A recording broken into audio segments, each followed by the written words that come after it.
گھڑی میں 3 سوئیاں ہوتی ہیں، جن میں ایک سوئی سکنڈ والی سوئی کے نام سے مشہور ہے۔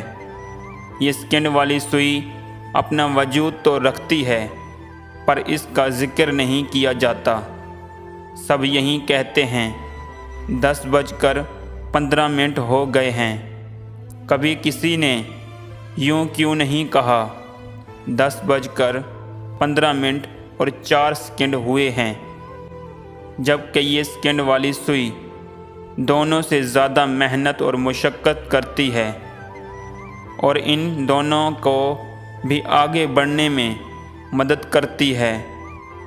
ہماری زندگی میں بھی بہت سے لوگ اسی سکنڈ والی سوئی کی مانند ہوتے ہیں، جن کا ذکر تو کہیں نہیں ہوتا، لیکن ہمارے آگے بڑھنے میں ان کا کردار ضرور ہوتا ہے۔